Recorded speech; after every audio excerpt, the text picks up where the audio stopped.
Log on to HRTV.com for more information.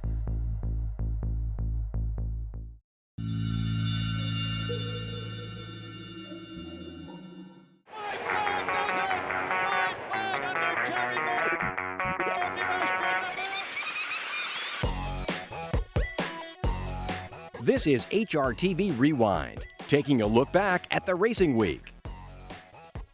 Who scored a dramatic victory in 2009 in the Red Legend Stakes at Charleston? That was Little Drama's Big Brother, Big Drama. Dramatic victory, big drama. Keep it in the family. True or false? Matt Wynn changed betting to parimutuel at Churchill Downs in the early 1900s. I mean, that's true. That's why we honor him on Saturday, right? Amongst ourselves, the definition of parimutuel. Okay. And there's a Grateful Dead song named St. Stephen. Okay. Is the line Stephen Foster or Stephen Prosper? You know, I wasn't really a Deadhead, so I Foster? I don't know. You know what? For race fans, it can be Foster.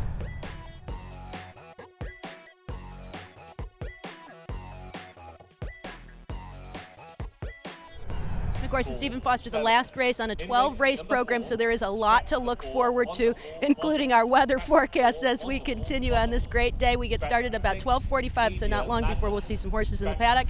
And just like that, Scott, the sun is coming out. You tell the folks out there what SCOTUS is. Okay, Supreme Court of the United States, and he is by successful appeal. Final furlong, Jovan has the lead. Wilburn an all-out drive. Here's SCOTUS down the outside with a withering run. Infratini continues to close. SCOTUS has got the lead. Infratini with one last lunge. It's SCOTUS who wins. I looked at the past performances all morning on today's race and tomorrow's race, and I wasn't sure if this is where we fit. I knew tomorrow we would, be heavily favored and probably win that, but Pete Callahan, great guy to have horses for. He said, whatever you decide. And we talked briefly about 1 o'clock today, and I said, these are the kind of races we want to win, and we're big thinkers, not small, and so why not swing? And so we did it. Busy Caroline has got the lead. Excited in second. Bouquet Blue to the inside, followed by Catman Blue. It's Manny Cruz and Busy Caroline to win the Regret. Inside the final furlong, it's Jose Lascano and Band who has gone clear by 2.5 lengths, and it's back-to-back graded wins at Churchill Downs.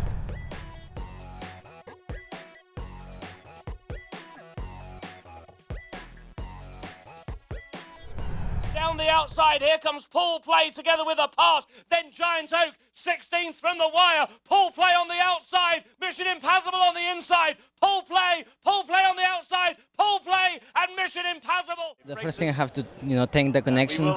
They gave me the opportunity. And my horse was traveling so good. He was taking a great hold of the dirt. And turning for home, I swung him out. I mean, he was running hard. You felt pretty comfortable, though, you were going to get there? Yeah, I had tons of horse, I was trying to keep him straight. He was logging a little bit, Well, as the sun sets on another day at Churchill Downs, it's a day of upsets and some surprises, and then some fulfilled expectations. Huge weekend for us, your first official initiation into night racing, and I imagine you'll be back after last night. I'm definitely going to be back. It was an exciting 2 days here, capped off with an exciting, great finish in the Stephen Foster.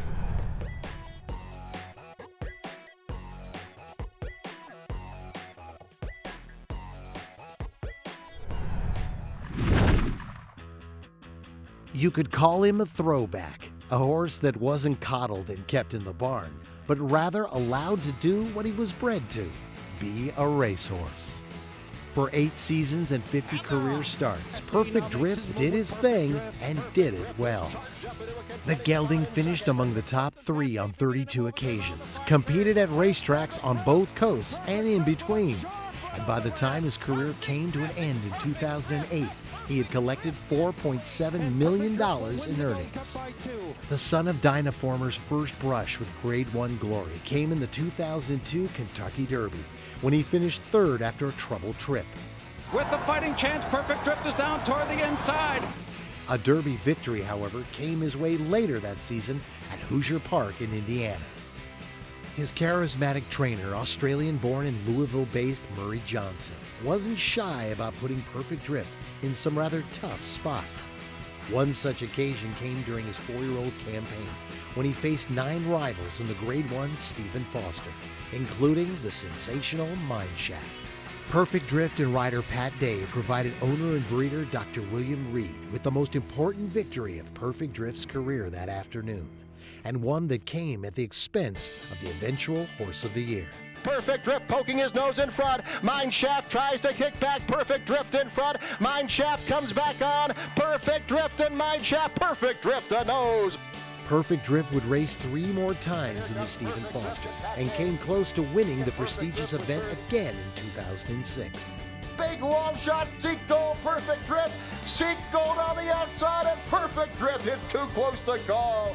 One race he did double up on was the storied Washington Park Handicap at Arlington Park. It is Perfect Drift.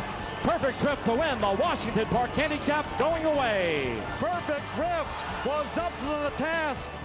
Perfect Drift had the distinction of being the only horse to have started 5 times in the Breeders' Cup Classic. His best finish coming in 2005 when he was 3rd. And St. Liam has won the 22nd Breeders' Cup Classic. By the end of his career, reaching the winner's circle became more difficult for the aging warrior.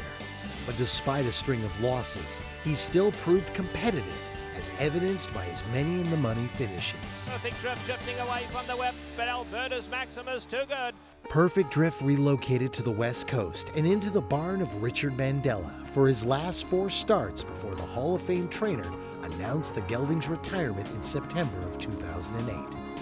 Today, the 12-year-old has 2 places he calls home: the farm of his owner, Dr. Reed, in Kansas City, Missouri, and Churchill Downs Kentucky Derby Museum, where visitors can meet the 2003 Stephen Foster winner in his own private paddock.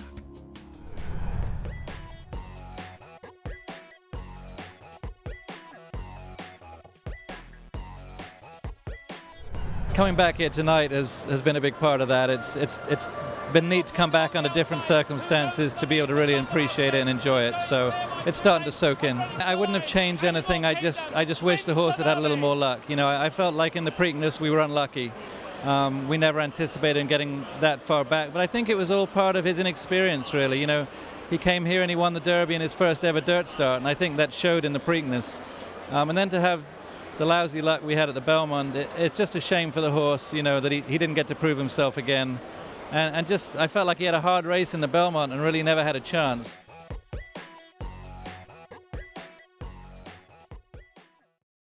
You're watching HRTV Rewind with a week of racing to recap.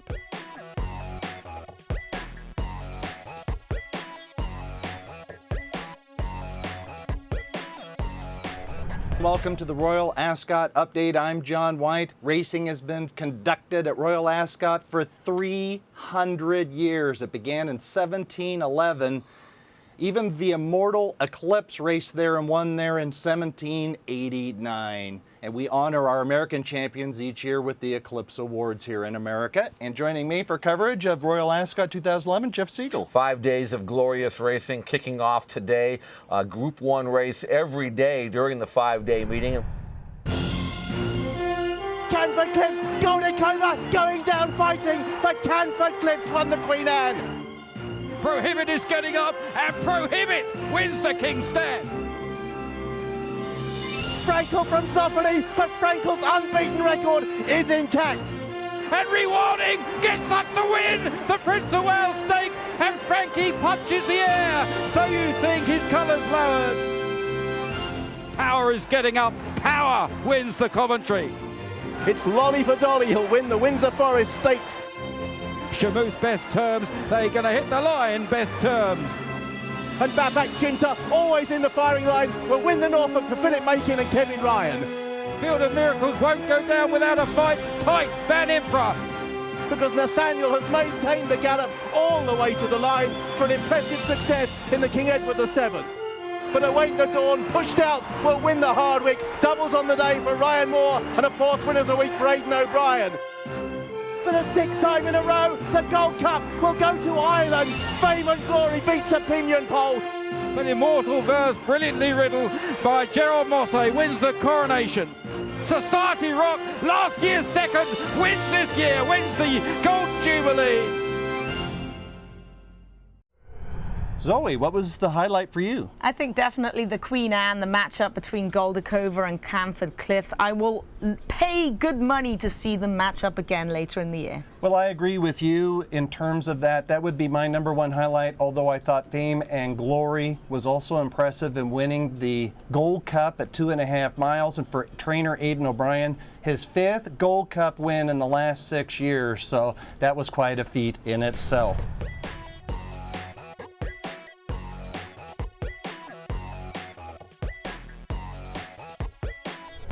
Midnight Interlude won the Tsunami Slew Stakes the other night at Hollywood Park. You're now a turf trainer. Tell me about your turf prowess, Bob.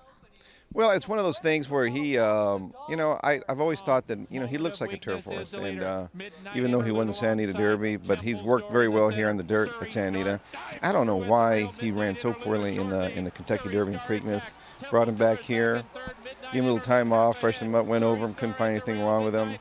I took the blinkers off. I worked in 5/8 here. He worked great. Without the blinkers, I love the fact that, he didn't.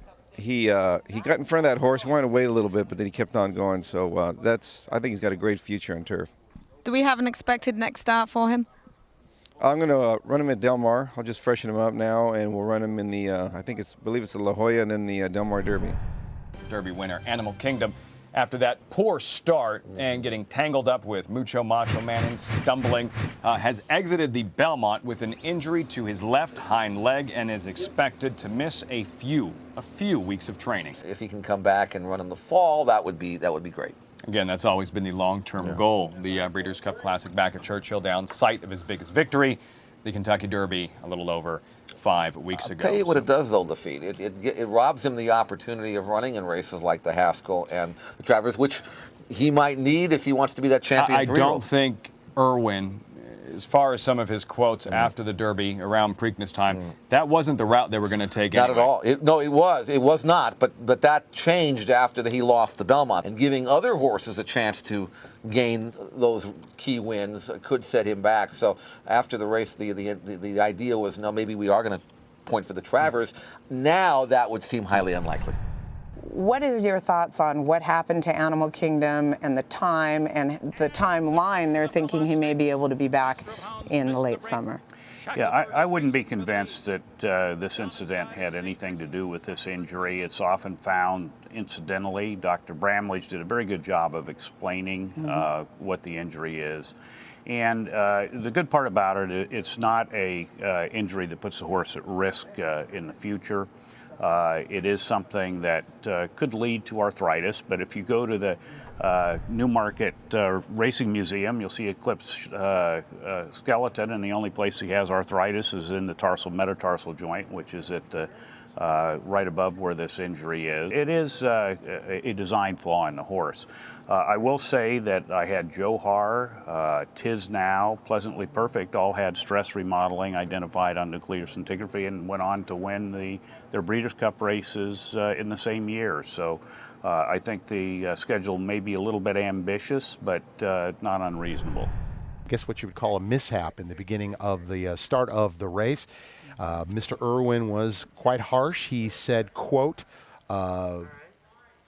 Isn't It Perfect had no business being in the race, that he, quote, screwed the race up for a lot of horses today. He went on to say, classics are no place for amateur. Well, his trainer of Isn't He Perfect, Dudnath Shivmangal, contacted HRTV, wanted to have a chance to respond, and we are going to give him that opportunity. There are thousands of horses born in the year, and every owner and trainer dream is to have a horse in the Belmont, and the most prestigious people want the horse to run in the Kentucky Derby. But when people are going to say these things and talk these kind of stuff, it's not really pleasant for horse industry and for the racing industry generally. Isn't He Perfect? He's bred to go long. He didn't handle the slap. I knew for a fact that he's not a horse. And I looked back to the head-on shot and I looked and everything. He did came over a little bit, but he didn't cause the horse to do nothing. And you cannot tell me or someone to make the comment that my horse is not professional and is not should to be in the race. I understand that people got upset when things happen in the race, but you know what I do? When I lose a race, my father taught me, when you win, you must be present, and when you lose, you must not have to be a sore loser. Uncle Mo, he will start jogging on Monday at Windstar Farm. And Mike Rapoli saying that if his body can't withstand the rigors of training at the track, he will be retired. Right now, I'm very optimistic. So jogging tomorrow at Windstar, David Grenning reporting that story in the Daily Racing Form.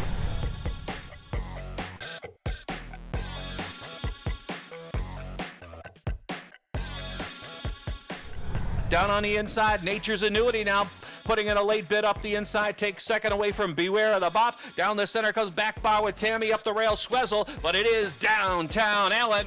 Mac McGowan looking for back-to-back stakes wins. Here comes King of Scotland rolling late on the far outside. That is going to be Just Your Way, but it is Aaron's Way. Much the best here, 7 lengths in front. Immortal Eye says go. Travis Dunkelberger pulling away at 1-2. Immortal Eyes tons the best in the Charlestown Dash. Here comes Moonlit Malibu down on the inside. Moonlit Malibu in a photo finish. 3 of them across the track. Grand Kisses comes back on the outside to gain his stride. Way back in the juice. 6 of them across the track. Wink at the girls. Blinks splits the field and starts to get away at 21-1. Wink at the girls. Upset winner over in the juice.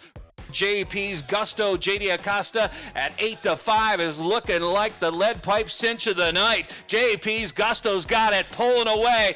The class will prevail here, winning easily in the $400,000 Red Legend. You're watching HRTV Rewind.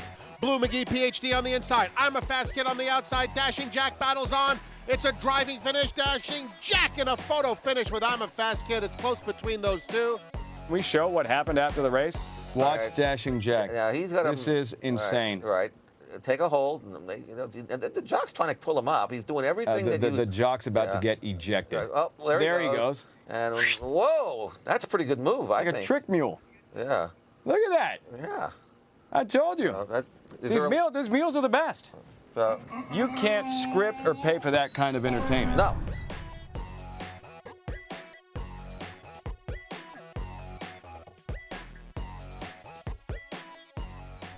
Breaking news from Belmont Park. The Breeders' Cup Ladies Classic winner Unrivaled Belle has scratched a late scratch, all wound up in the paddock, and will not run in the Grade 1 Ogden Phipps. Again, Unrivaled Belle scratched out of the upcoming Ogden Phipps. That is really disappointing. She actually flipped in the paddock, did Unrivaled Belle, and you know, she's been so good at Belmont Park. She was the morning line favorite, again, winning the most prestigious race in the country for fillies and mares last year in the Breeders' Cup Ladies Classic, and really looking forward to seeing her perform this afternoon. Awesome Maria holding on to that lead. Life at 10. Peyton Duro charging hard. Super Espresso fourth.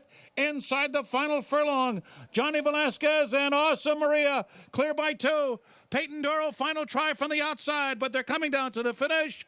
Awesome indeed. A flawless 4-4-4 4-year-old filly. Awesome Maria. Unrivaled Belle, the winner of last year's Ladies Breeders' Cup Classic, has been retired. She flipped over in a freak accident prior to the Grade 1 Ogden Phipps yesterday and broke her withers. She is expected to make a full recovery, but trainer Bill Mott said that will take 6 months and she was going to be retired anyway at the end of the year. Street Game kicking clear now by 4 and now by 5. Long Hunter left reeling back in second. Air Support coming out late, but they're coming down to the finish, and it will be Street Game, who just galloped through the opening stages and sprinted from the quarter pole to the wire. He won big.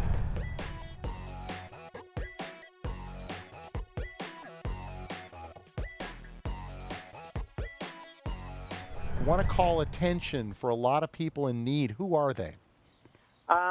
They're the children of Anna House. Anna House is the centre for the children of the backstretch workers at Belmont Park and Aqueduct, and also for the Permanently Disabled Jockeys Fund, an absolutely fantastic organisation that looks after the 60 permanently disabled jockeys in North America. Jeremy, we're looking right now at some footage of you starting at Belmont as you were walking out onto the track. And first question I'd have to ask you myself, How did you come up with this idea, and what inspired you? I've been involved with Anna House for about 10 years, helping them at galas. So the idea came to me about 2 years ago when I read about the British steeplechase jockey Richard Dunwoody, who walked 1,000 miles in 1,000 consecutive hours up and down the same stretch of road, Newmarket. And I knew that I wouldn't have the fitness level to do anything like that. But it saw the possibility that something like a walk could raise money, but also awareness for a number of great charities.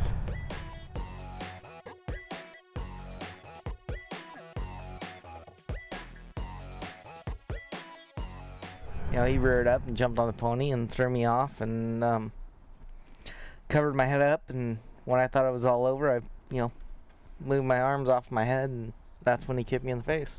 And when it was originally reported that you had the injury, I think at the time they said you'd probably be off just 3 weeks. It obviously took a lot longer to heal. What kind of complications were there with it?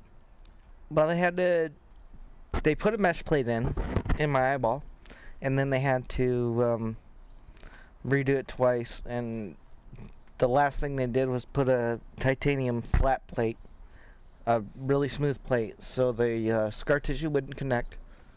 And then they had to put a booster seat, under the plate to lift my eye up so my double vision would go away. And how's your vision now? Great. Everybody makes fun of me about my goggles, but hey, they're prescription goggles, and it'd be better that I ride with them or run them over.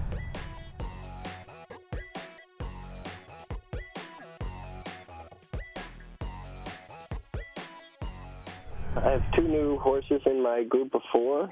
They did a super job. We're actually this weekend competing as well in Aldenfelden in Austria, sort of near the German border, and we won again today about an hour ago. We're leading that competition again in sort of similar fashion. We hope tomorrow in the cross-country like we did in that chance to be able to hold on. Explain this a little, because some of our viewers have seen the WEG and the like. Sure. So combined driving is made up of 3 different disciplines, like 3-day eventing, based on the sort of military background of a horse needing to be very versatile to be able to do different jobs. First day is the dressage, 4 horses in front of a carriage. Second day is a cross-country marathon, about 8 miles long. And then the third day is a cones driving test, because obviously it's not very practical to jump a horse and carriage over jumps like in 3-day eventing. That's all for Rewind this week. Here's a look at what's coming up next week on HRTV.